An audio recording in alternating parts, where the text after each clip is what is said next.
if you are back for the Stafford Gambit Part 2, that means you want more, more, more, and you've already watched Part 1. However, some of the themes of Part 1 are going to recur in Part 2. As a reminder, the Stafford Gambit happens when you start out by playing the Petrov, but it's a big trick because after knight takes, knight c6, takes. We already discussed this position in the first video, where we also exclusively discussed the move pawn to d3, which is the most common move. But what happens if white plays the move pawn to e5? Well, I'm glad you asked, dear over the internet friend. In this position, I would advise Stafford Gambit players not to play something pedestrian like knight d7. Let's go for gold and play the move knight to e4, pressuring f2, which is really the target for every Stafford Gambit player. Now, if white tries to bolster the center by playing the move pawn to d4, then we're going to lash out with queen h4, threatening mate. Now, white could play the supremely accurate bishop to e3. However, a lot of white players here play the move g3. Then we get to show our tactical prowess and play knight takes g3. Look how clever. White was not expecting that one. This pawn's pinned. If the pawn takes, we win the rook. And if the other pawn takes, then we swing our queen over to e4, Chekaruski, we win the rook, and we are up material out of the opening. Okay, let's go back to this position. Instead of e5, what about the move knight to c3? You probably will face this move some because it's very logical.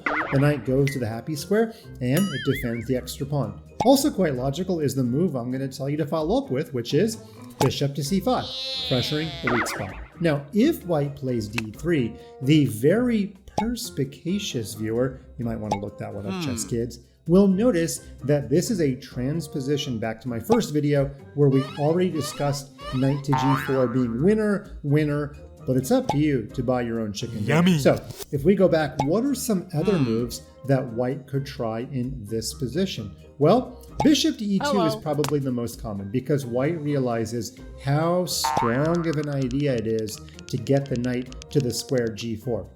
But after bishop to e2, we're going to play another theme that we did in video number 1, which is to play this move pawn h5. We are seeking to get our knight to this square. Now, white might insist that we do not put our knight there, and white might play the move pawn h3. But where there's a will, there is a way. I want you to play queen to d4, threatening a pretty obvious checkmate on the weak spot, but white will castle. Seems like white is solving his or her problems, but no. We actually are tricking white into castling because we want white on the king side where this rook can play a part in an h-file attack. We play knight to g4 anyway. Unbelievable. We have a triple attack on f2, and if our knight manages to take f2, there is going to be some prices to pay for that white king. So in this position, white is virtually compelled to capture the knight. We're not that concerned about bishop takes, because then when we take back, we're not even down a piece. We're attacking essentially for free. Okay, we are down a pawn, but if you're a Stafford Gambit player, you're not afraid of being down a pawn. So what happens if the pawn takes? Well, then we simply play pawn takes back, and we have got a big threat coming up. Pawn to g3 is a big deal. So is the queen aligning herself with the h2 checkmate square. And you know what? White better act quickly, because if white plays a move like d3 to help this bishop get in the game, we can just slide our queen back, and we already saw this theme in our first video as well. There is no good move to stop the queen invading on h2. Remember, this pawn is pinned, so it can't go to f4, and if this pawn moves, I'm going to remind you again, this pawn is still pinned. Queen takes as mate because this pawn can't take the queen. It is pinned to the king. So we need to go back to this position. If white even realizes the strength of queen e5, I've already got some bad news for white. White is already much worse. White has to play perfectly to not get mated, but white is going to be worse even if perfect play is achieved.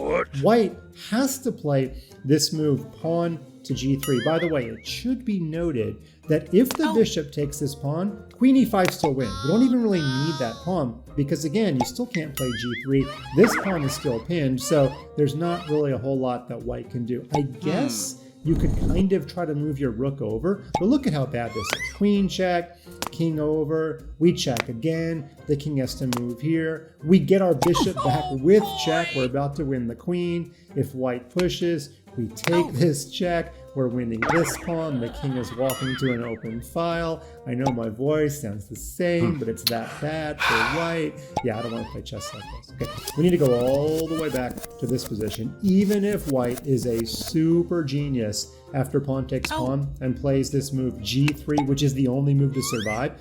You can just play queen e5, threatening to take this pawn and mate, also kind of threatening just to play queen h5 and do the battering ram on the white king.